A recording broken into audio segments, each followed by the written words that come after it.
한국도 지금 무척 무더울 것 같습니다. 우리 박장로님이 더운 날씨에 잘 모든 일정을 마치고 돌아오시면 좋을 것 같습니다. 이 아침에도 예수 그리스도의 이름으로 모인 모든 교회와 하나님의 보내신 성령이 임하시는 초소마다 그것이 어느 곳이든 간에 하나님께서는 다 알고 찾아가십니다. 무엇에도 우리 하나님의 그 놀라우신 사랑과 우리 주님의 은혜가 그곳에도 함께 하시길 우리 함께 기도합니다. 아멘. 사도행전 8장에 우리가 이제 지난 그 3주 동안에 빌립의 그 전도 사역에 대해서 알아봤는데 그 8장 초반부에서 예루살렘 교회에 큰 박해가 있었습니다. 그때 누가는 바울을 거기에 등장시켰었는데 누가는 이 사마리아에 있던 빌립의 전도 사역을 다루면서 잠시 바울을 무대 뒤편에 감추어 두었다가 오늘 다시 9장에서 사울의 회심을 오늘 말씀에서 극적으로 그려내고 있습니다.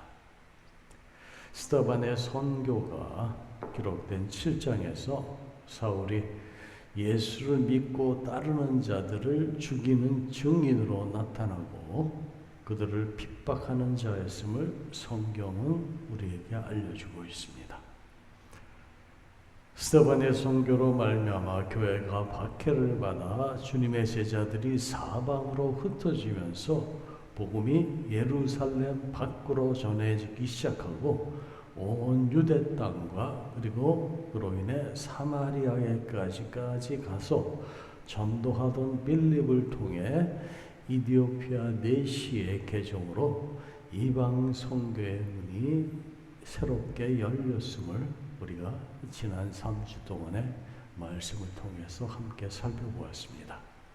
이제 세계 선교의 그 주역이 될 인물, 이방의 사도가 될 사울이 극적으로 회심하게 되고 마침내 주님의 제자들이 주님의 그 명령대로 사마리아를 거쳐 땅 끝까지 이르러 복음의 증인이 되는 그 역사가 시작되는 것입니다.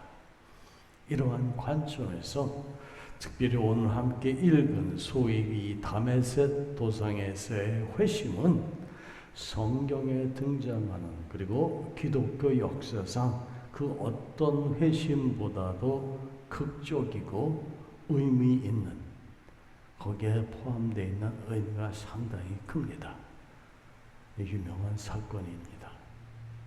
사도행전의 저자 누가에 의하면 사도 바울은 소아시아의 동남쪽에 위치하고 있는 당시 로마 제국의 지방 행정도시인 그 길리기아 지방의 타르소, 우리 한국 표기로는 다소로 가는데 이 지방의 다소에서 태어났습니다.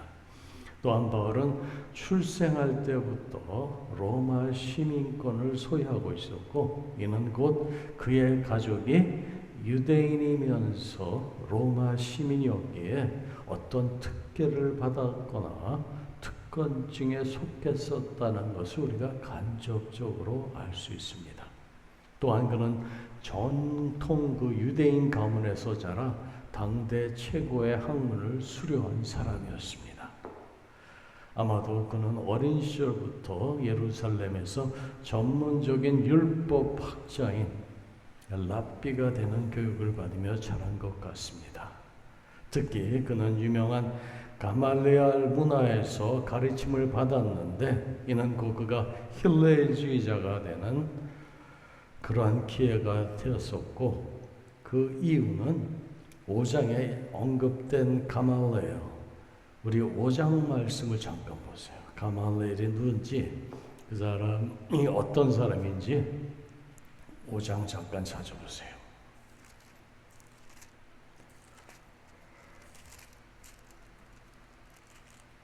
34절 보시면 지금 상황이 어떤 상황입니까?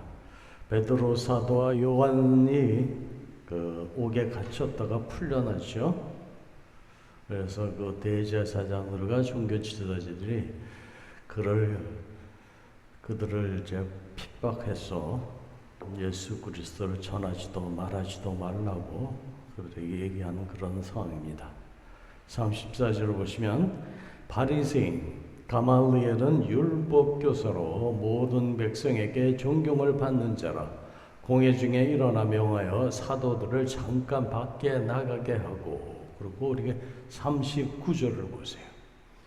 39절 보시면 만일 하나님께로부터 그들이 났으면 너희가 그들을 무너뜨릴 수 없겠고 도리어 하나님을 대적하는 자가 될까 하노라 하니. 이렇게 그는 현명한 사람이었습니다. 지혜 있는 사람이었어요. 바로 이 가말리엘의 가르침을 받고 또 그 당시에 손주가 이름이 힐렐입니다. 그러니까 힐렐주의자가 되었다는 것을 의미를 합니다. 그래서 그 가말리엘은 힐렐의 손자였기 때문에 그 배경을 여기서 제가 여러분에게 잠깐 설명을 하겠습니다. 주전 BC 10년경에 이 시기는 대략 메시아 탄생 전후 시기로 우리가 생각하시면 좋을 것 같습니다. 유대교회는 유대인들의 사상과 사고의 주류를 이루는 두 학파가 있었습니다. 하나는 힐렐 학파였고 또 다른 하나는 샴마이 학파였습니다. 당연히 모두 바리새인들입니다. 이 두 학파 모두 유명한 율법 학자들로 예수님과 동시대를 살았던 사람들입니다. 예루살렘 성전 파괴 이후 제사 중심의 유대교는 제사를 담당하던 사두개인들의 그 몰락과 함께 자치를 감추는 결과를 초래했고, 근근히 그들의 유대교의 전통을 이어온 사람들은 바리새파 사람들이었습니다. 이들은 입으로 전해지던 구전 율법의 계승자들로서 장로들의 유전을 가르치며 전하였습니다. 이러한 역사적인 변화의 환경 가운데 율법과 그에 대한 해석의 중요성이 다시 강조되면서 이를 중심으로 유대교가 전에는 제사 중심에서 이제는 율법 중심으로 바뀌게 됩니다. 여기에 중요한 포인트가 있어요. 그런데 힐렐 학파는 마이크가 들어왔다 안 들어왔다 그러네요.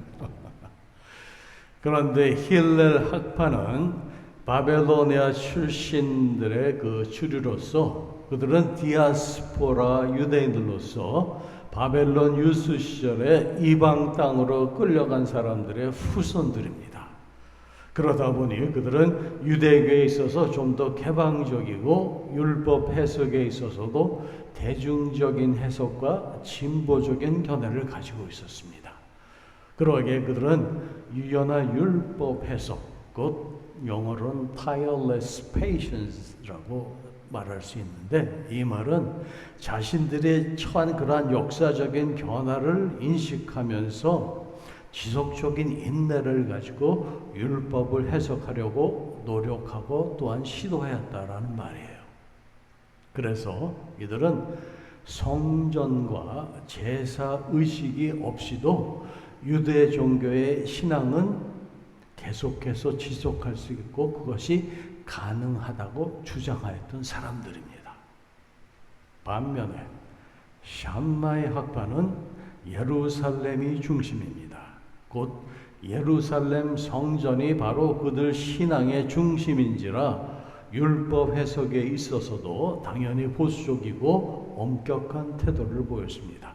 그래서 엄격한 율법 해석으로 그들은 firmness and strictness, 율법의 견고함과 엄격함을 특별히 강조하였습니다. 그들은 특별히 엘리트 정신이 강한 편이라서 이방인들과는 결코 접촉하지 않으려고 했다고 합니다. 그들은 또한 다소 폭력적인 로마 저항 정파였었던, 우리가 지난 몇 주 전에도 알아봤죠. 그 유대인들 사이에 여러 당이 있었는데 에세네파도 있었고 사두개파, 바리새파, 그 다음에 또 하나 중요한 파가 있었는데 질론, 한국으로 번역하기는 열심당원들입니다. 그들과 결속해가지고 무력으로 로마에 대항하기도 했던 그런 사람들입니다. 이렇게 권위적이었던 그런 샴마이 학파가 주도하던 산헤드린 공회가 AD 70년에 무슨 일이 일어났습니까? 예루살렘이 함락됐잖아요. 로마에 의해서. 그렇죠? 그 로마의 예루살렘의 함락으로 산헤드린 공회가 폐쇄되자 백성들은 당연히 이제는 힐렐 학파로 쏠리고 그들의 유연한 율법 해석을 따르게 되었던 것입니다. 로마를 무력으로 대적하여 유대 로마 항쟁 전쟁에서 수없이 많은 사람들이 죽어 나가는 것을 본 이스라엘 백성들은 로마 제국의 강경한 자세를 취했던 샴마이 학파보다는 타협의 자세를 취했던 힐렐 학파 쪽을 더 선호하게 되었던 것입니다. 즉, 주 70년 성전 그 파괴 이전에는 산헤드린을 주도하는 샴마이 학파가 율법 해석의 주도권을 잡고 있었으나 예루살렘 몰락 이후 산헤드린이 사라지고 난 다음에는 힐렐 학파가 율법 해석의 그 주도권을 잡아서 지금 현 세대까지 이르고 있습니다. 우리가 랍비라는 말 많이 들어보셨죠? 이 랍비라는 말은 예루살렘 성전 파괴 후에 바리새와 서기관이라는 그 용어가 사라지면서 대중적으로 사용되어졌던 단어입니다. 그래서 랍비 유대교라는 그 말을 많이 하는데, 이 랍비 유대교는 보통 힐렐 학파를 말하는 것으로서 탈무드에 가장 많이 등장하는 율법 교사를 말합니다. 이들은 거의 모든 율법의 주제에 대하여서 치열한 논쟁을 벌였는데 그 결과 구전으로 전해지던 그 율법을 그들이 연구하고 또 시도하면서 많은 발전을 이룰 수 있었고, 이는 앞으로 전개될 랍비 유대교의 토대가 되었습니다.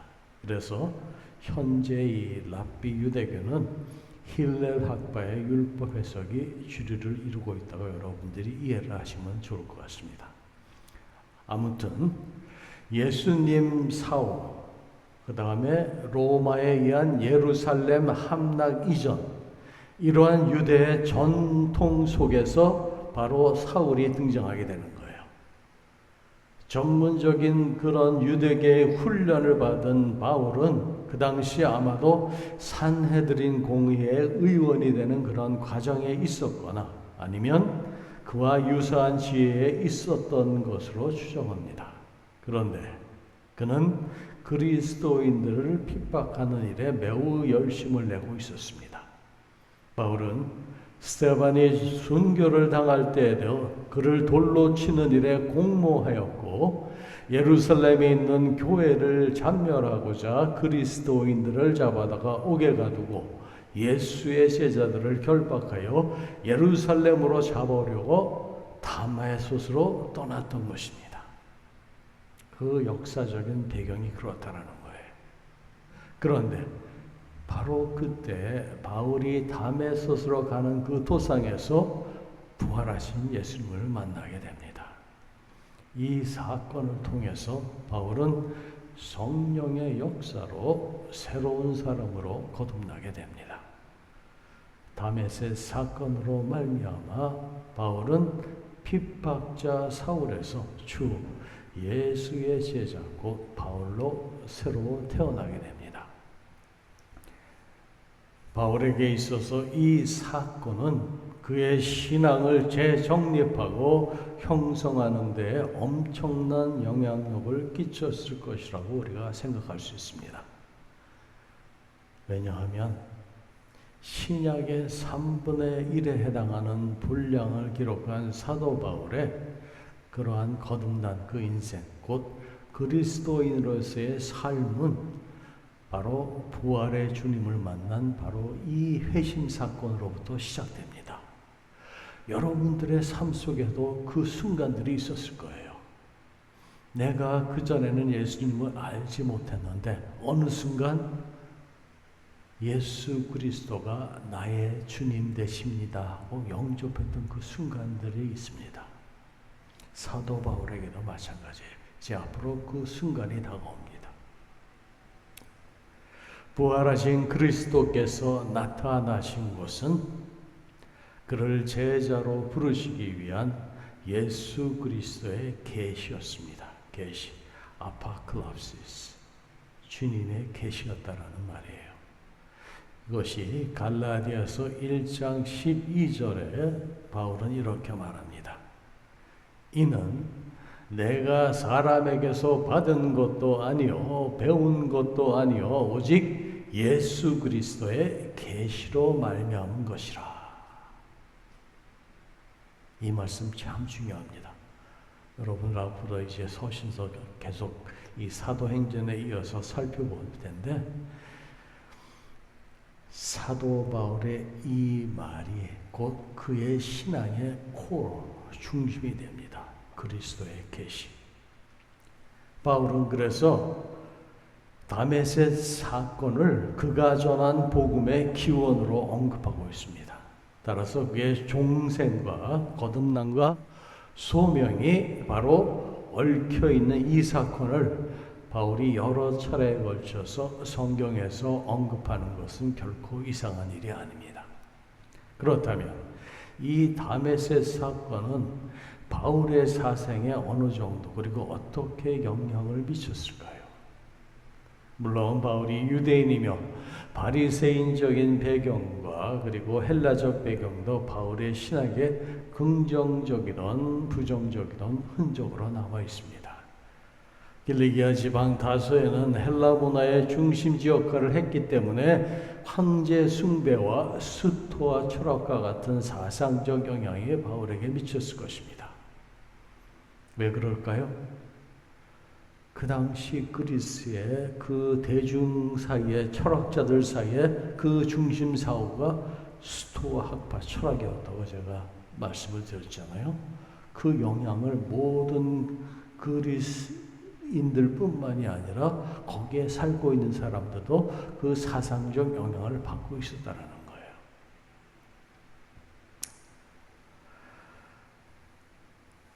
그리고 또 한 가지 중요한 것이 있는데 우리가 지금은 현대인들은 잘 느끼지 못한 이 황제 숭배 사상.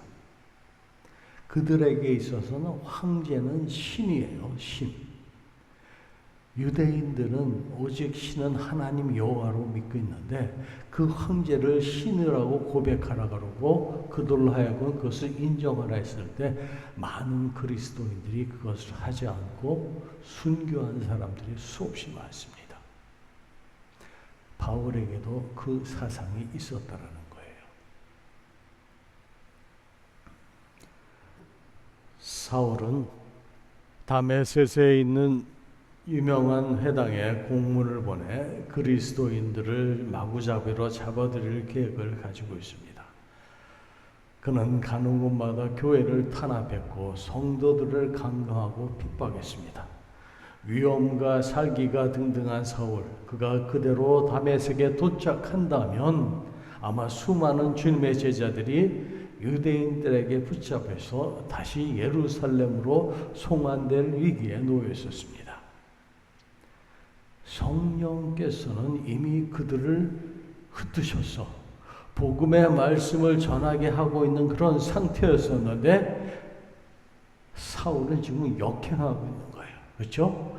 성령께서 인도하시는 그 방향과는 반대 방향으로 역류하고 있는 겁니다. 그래서 사울과 그의 일행이 다메섹에 가까이 달아났을 때 초자연적인 일이 발생하게 됩니다. 호련히 하늘로부터 빛이 그를 비춰서 감싸게 됩니다. 나중에 이 사건을 또 바울은 사도행전 22장에서 이렇게 묘사하고 있습니다. 6절 말씀으로 22장 6절에 보시면 가는 중 다메섹에 가까이 갔을 때에 오정쯤 되어 호련히 하늘로부터 큰 빛이 나를 둘러 비치매 내가 땅에 엎드러져 들으니 소리 있어 가로되 사울아 사울아 내가 왜 나를 박해하느냐 하시거늘. 이 말씀처럼 사도 바울은 하늘로부터 오는 이 빛을 큰 빛이라고 묘사하며 그 빛은 해보다 더 밝았다고 했습니다. 여러분, 우리 맨눈으로 해를 바라보면 제대로 쳐다볼 수가 없잖아요. 너무나 밝아서. 근데 그 햇빛보다도 더 밝은 빛, 큰 빛이었다고 사도 바울은 묘사하고 있습니다. 그러니 그게 모든 것을 삼키는 그런 빛이었을 거예요. 일반적인 자연 현상이 아니라는 겁니다. 하나님의 역사라는 겁니다. 말로 설명할 수 없을 정도로 밝은 빛이 바울을 전체 감쌌던 것입니다. 아무리 눈을 감으려 해도 그 빛이 눈 속으로 파고 들어오는 그 밝은 빛에 바울은 반사적으로 땅에 엎드릴 수밖에 없었습니다. 말에서 떨어지다시피 한 그는 그 땅에 엎드려서 즉각적인 두려움에 휩싸이게 되었습니다. 바로 그때 주님의 목소리가 들려왔습니다. 사울아, 사울아, 내가 왜 나를 박해하느냐? 성경에서 하나님이 누군가의 이름을 부르실 때 그의 이름을 2번씩 부르신 경우는 아브라함이 그랬고 또 누가 있었는지 여러분 기억하세요? 사무엘이 그랬고 모세도 그랬고 베드로도 그랬습니다. 그러한 경우를 우리가 예로 들 수 있는데 이는 하나님이 부르는 그 대상에 대한 관심과 특별한 애정을 나타내는 것입니다.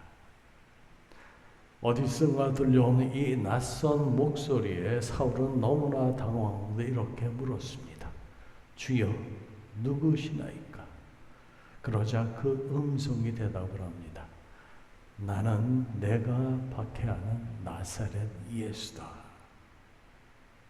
사울이 이 말을 들었을 때 얼마나 충격을 받았겠습니까? 여러분 한번 생각해 보세요. 그렇게 핍박하던 예수가 지금 네가 핍박하는 나사렛 예수라고 사울에게 얘기하고 있는 겁니다. 사울 그는 평생을 모세의 율법을 열심히 지키며 살아온 사람입니다. 어린 시절부터 율법에 대한 남다른 열정으로 당대 최고의 학파인 가말리엘 학파 출신의 바리새인이었습니다.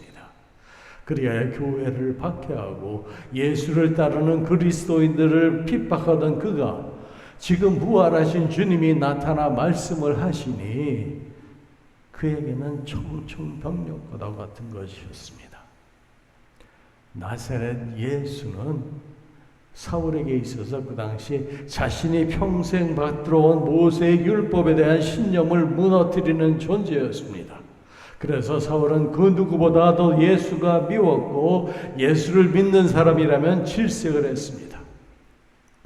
교회를 멸하고 예수를 따르는 그리스도인들을 이 세상에서 뿌리 뽑는 것이 그의 가장 큰 목표였습니다.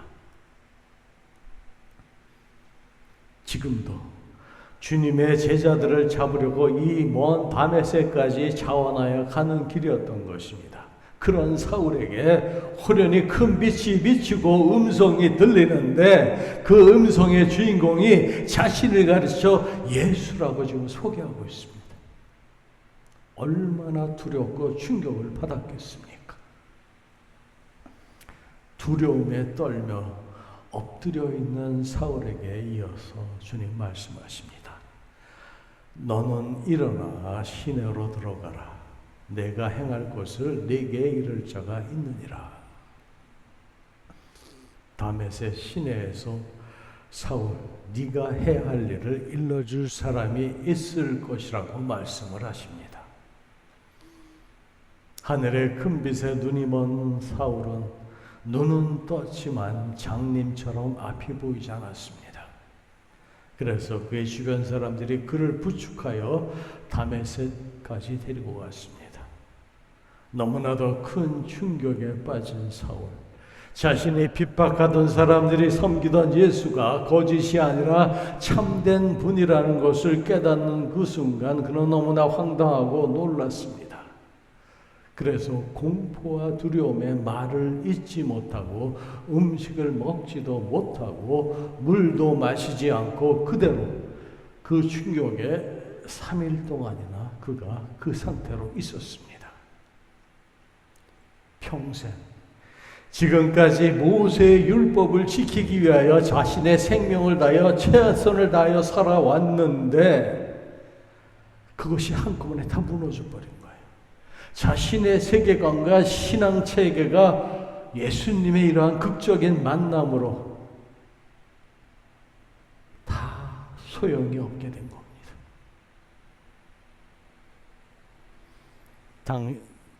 당시 가장 예수 믿지 않을 것 같은 대표적인 한 사람이 있었다면 그가 바로 사울이었을 것입니다. 그러나 하나님은 그런 사울을 놀랍게 변화시키고 있으셨습니다. 이렇게 복음이 변화시키지 못할 사람은 세상에 없습니다. 예수님은 이미 사울이 앞으로 어떤 사역을 해야 하는지 정해 놓으셨습니다.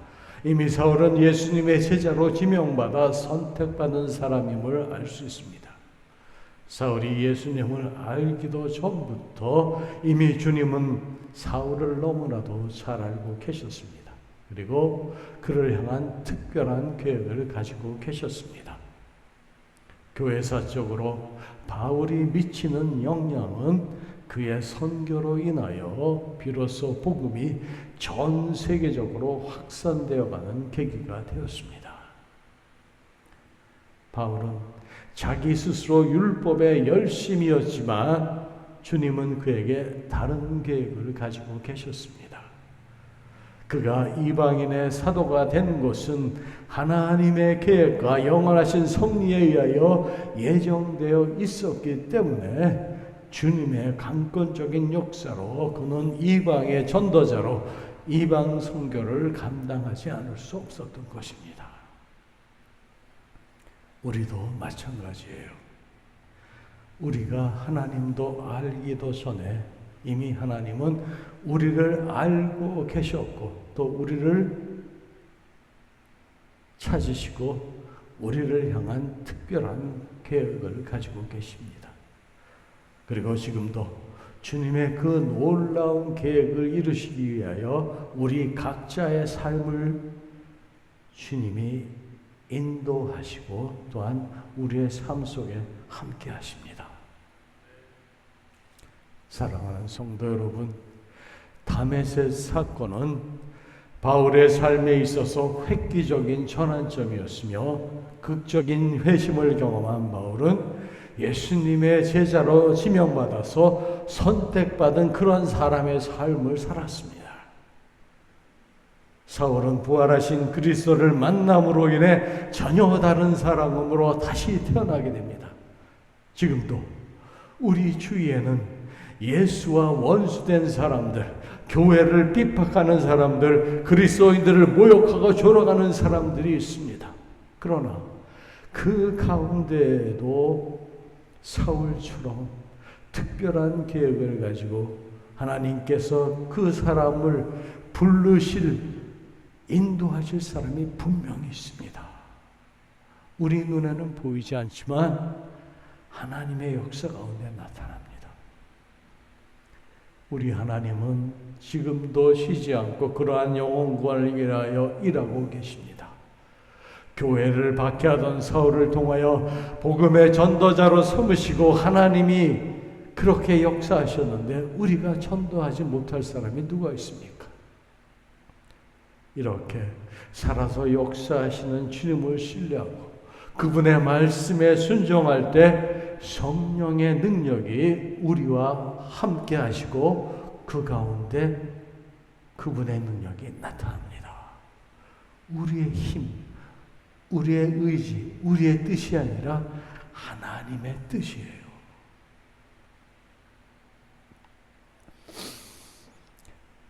사울을 찾아와서 그를 극적으로 만나주시고 그의 영혼을 변화시키는 주께서 지금도 역사하심을 기억하시면서 오늘 우리가 품고 기도하는 영혼들, 그것이 가족이나 일가 친척들이거나 친구들 아니면 우리 주변의 이웃들의 삶 속에도 이와 같은 동일한 하나님의 구원의 역사가 일어날 수 있도록 우리를 당신의 도구로 사용하여 주시길 우리 함께 주님의 이름으로 기도합니다.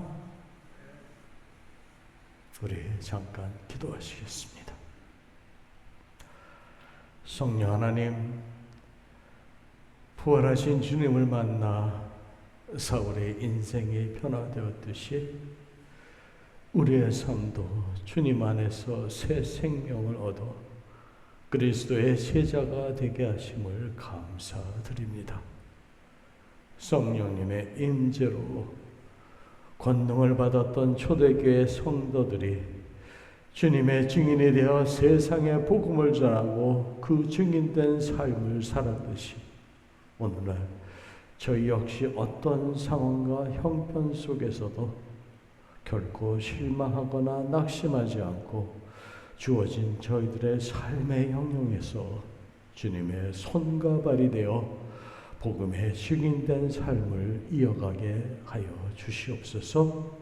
모든 것 주께 의지하며 예수님의 이름으로 감사하며 기도드립니다.